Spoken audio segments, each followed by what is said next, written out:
All right, so today we're going on a deep dive into seedling containers. It Okay. might seem a little, niche, but I think you'll be surprised by how much there is to this topic. Yeah, definitely. We're going to be looking at this blog post. It's called Testing Seedling Container Durability, Paper, Plastic, and Foam. Okay. And it's by this guy named Ang. He calls himself an old software plumber, so Interesting. yeah. But he seems to be pretty into gardening. Cool. And the post is really about, just like it sounds, he is testing out these different containers and seeing how they hold up, I see.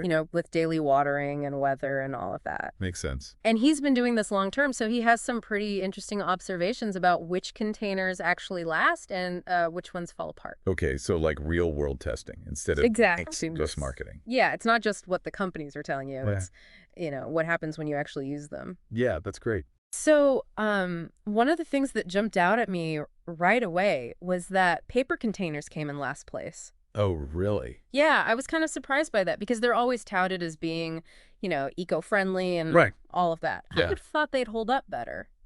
I mean, I guess it made sense when you think about it, right? Yeah. Paper, it's biodegradable. Uh-huh. So, it's great that it breaks down, but that also means it's going to break down faster when it's wet. Yeah. Like if you're watering it every day. Especially, And Aang has pictures in the post, too. It's pretty clear. Like you can just see the paper wow. just basically disintegrating. So if you're looking for something that will last for multiple seasons, paper is probably not Yeah. the way to go. Not going to be the best choice. So that leaves us with plastic and EPS foam. Right, the classics. Yeah, the heavy hitters. Yeah. So what are the pros and cons of each of those? Well, let's start with the EPS foam. Okay. One of the biggest things it has going for it is temperature stability. Oh. Yeah, so it's like an insulated jacket for your seedlings roots, Interesting. which can be really helpful, especially if you're in an area with unpredictable weather or if you're Right. growing plants that are really sensitive to temperature swings, Righty. like tomatoes or peppers. So those delicate seedlings get a little extra protection. Exactly. They get that little microclimate. But I imagine there must be some downsides to EPS foam, too. Oh, yeah, for sure. What are some things that gardeners should be aware of? Well, the same thing that makes it good for handling, that it's so lightweight, that's also a downside because it means they can easily blow away in the wind. Oh. Can you imagine? A rogue seedling container just... Yeah, just tumbling across your yard Oh, no. on a windy day. You'd have to, chase it down. Yeah, it would be a whole thing. I can see why securing those containers would be important, Definitely. especially in windy climates. For sure. But what about plastic? Plastic. It seems like it always gets a bad rap these days. It does, but it has its strengths. For sure. One of the biggest advantages of plastic is that it's transparent. Okay. So you can actually see the roots as they develop. Oh, that's cool. Yeah, which is super helpful for knowing when to transplant. I see. So you could prevent them from getting root bound. Right, you don't want to stunt their growth. Exactly. So with plastic, you can give those seedlings a little more space to grow before you have to move them to a bigger pot.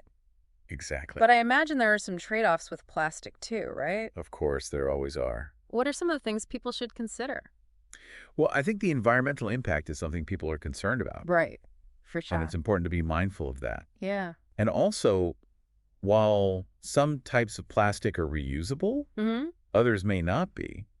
So you want to choose wisely and dispose of them responsibly. That's a great point. Yeah. So it really seems like each type of container has its own set of strengths and weaknesses. For sure. It's almost like you have to choose the right tool for the job. Exactly. Yeah, depending on what your priorities are and what your plants need. Yeah, it's all about finding the right fit. So I'm curious, where does Aang ultimately land on this whole container debate? Well, based on his experience, he ranks EPS foam as the winner Okay. because of that temperature control. Uh-huh. But he puts plastic a very close second Okay. because of the transparency. That makes sense. Yeah, it's a tough call. So both EPS foam and plastic seem to have some pretty big advantages. They do. But what about those poor paper containers? Yeah, they didn't do so well. It seems like they might be better for short-term use or if biodegradability is your top priority. Right, if that's what's most important to you. So we've heard Ann's ranking, but I'm curious about your perspective. Yeah. Have you noticed any particular trends or preferences among gardeners when it comes to seedling containers? It's interesting. There really isn't a one-size-fits-all answer. You have to think about your own climate. The specific plants you're growing, even your personal preferences. Yeah, That makes sense. Like if you're in a really hot and dry climate, you might prioritize the temperature regulation of the EPS foam even more. Makes sense. Or if you have a plant that's really susceptible to root disturbance, Mm-hmm. then the transparency of the plastic could be even more important. It's like each gardener has to become a little scientist, A little bit, yeah. observing and experimenting Exactly. to figure out what works best. Yeah, trial and error. That's what I love about gardening. Me too. There's always something new to learn. Always. This whole conversation is really making me rethink my own seedling container strategy. I know, me too. I'm already like, maybe I need to change some things up. Yeah, I'm feeling inspired.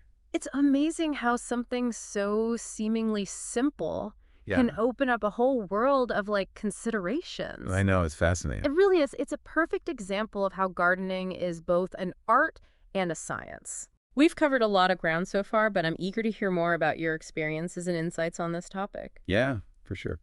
So what are some of the most common mistakes you see gardeners making when it comes to choosing and using seedling containers? Ooh, that's a good one. Yeah. One of the biggest mistakes I see is choosing containers that are just too big. Really? Yeah, for starting seeds. Okay. It seems counterintuitive, I know. Yeah, I would think giving them more room Right. would be better. You would think, Yeah. but those tiny seedlings actually do better in a smaller space, Oh, interesting. at least at first. Why is that? It's all about moisture control. Okay. So if you have a little tiny seedling in a huge pot, the soil can stay wet for way too long, I see. and then you get problems like damping off. Damping off. It's a fungal disease. Oh, no. Yeah, it can just wipe out seedlings. Wow. Okay. Yeah. So those small containers kind of help So keep the moisture. exactly. It's like a more controlled environment Right. for those delicate little roots.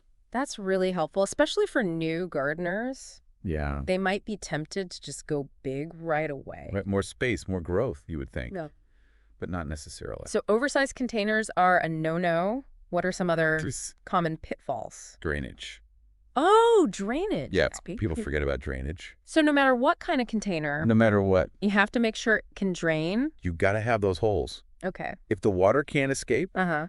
you're going to get all sorts of problems. Root rot. So even if the container is super cute, Yeah, you got to check for those drainage holes. absolutely. Those little holes make a big difference. I see. And speaking of drainage, Yeah. you want to use a potting mix that drains well too, Okay. like one specifically for seedlings, So not just not just your regular garden soil. okay. That can be too heavy, Yeah, I can see that. too dense. Uh-huh. Those little roots can't handle it. So it's like we're creating a special environment for these little seedlings. Exactly. Every detail matters. I like that. Every detail matters. It really does. Speaking of details, we should probably talk about labels. Oh, labels, yes. How easy is it to forget So easy. what you planted? Especially when you have a bunch of different containers going at once. Yeah, it can get really confusing. Oh, yeah. A simple label, A lifesaver. just the name of the plant, the date, Exactly. that can save so many headaches later on. So many. So we've talked about some of the mistakes. Uh-huh. I'm curious, do you have any favorite types of containers? Ooh, good question. The ones you find yourself using the most? I really like biodegradable pots, the ones made from coconut coir. Okay. They're great because you can just plant the whole thing right in the ground Oh, wow. when the seedlings are ready. So the roots just grow right through. Right through. No transplant shock. Exactly. It's a seamless transition. I love that. Yeah. And they're eco-friendly too. Yeah. Made from a renewable resource. It's like win-win Total win-win. for the plants and the environment. Exactly. But for those of us who are maybe a little more on a budget, Uh-huh. what are some good affordable options? Oh, you can't go wrong with the classic plastic cell trays. Okay. They're everywhere. They're reusable. Uh-huh. Very affordable. And if you want to get really creative, Yeah. you can upcycle things like yogurt cups, Oh, yeah. egg cartons. Just make sure to poke some drainage holes. Of course, always got to have drainage. Always. So resourceful. It's amazing what you can use. But I imagine even with the best containers and Right. all the best techniques, sometimes things just Oh, absolutely. don't go to plan. Gardening is full of surprises. Yeah, Good and bad. that's so true. Sometimes those little seedlings, Yeah. they just do their own thing. It's a good reminder that it's a journey, Is not a destination. so true. Just got to embrace the process. Yep. Learn from your mistakes. Celebrate the small victories. That's what it's all about. And you know what I love about the gardening community? What guy? Everyone is so willing to share Oh, yeah. their knowledge, their He's experiences. great. There's a real sense of camaraderie. It's Definitely. like a shared passion. Totally. Nurturing life, connecting with nature. I love that. And speaking of sharing, our listener might be wondering about Ang's experiment. Uh-huh.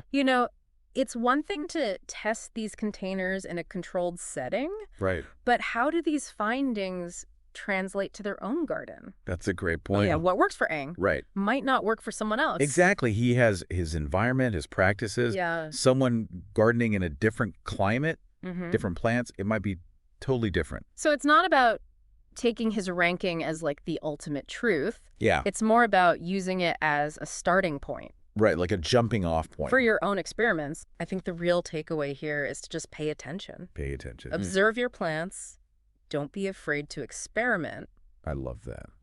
See what works for you. That's what it's all about. And then share what you learn. Oh, yeah. With other gardeners. Absolutely. Whether it's online or in person at your local garden club. Right. Or even just chatting with your neighbor over the fence. Yeah, keep the conversation going. I love that. Me too.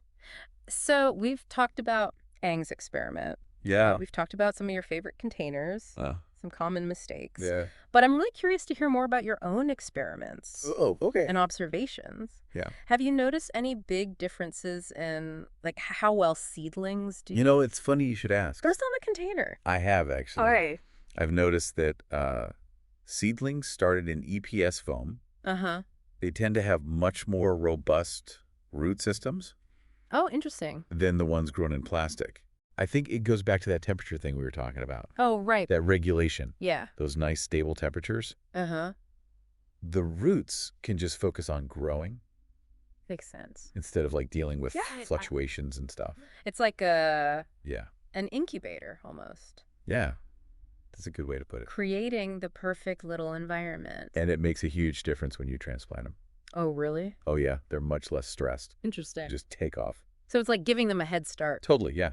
Okay, cool. Setting them up for success. What about the plastic containers, though? Yeah. Plastic. Have you noticed anything with them? Well, they might not be quite as good for the roots Mm. as the EPS foam, Okay.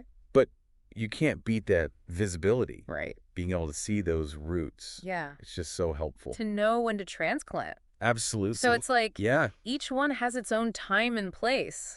So. You know what I mean? Yeah, like EPS foam early Yeah. on. Yeah. Then you switch to the plastic. So you can. Now keep an eye on things. Exactly. It's all about using the right tool for the job. That's what it is. I'm really glad we had this conversation. Me too. It's amazing what you can learn. It is. Even about something as simple as a seedling container.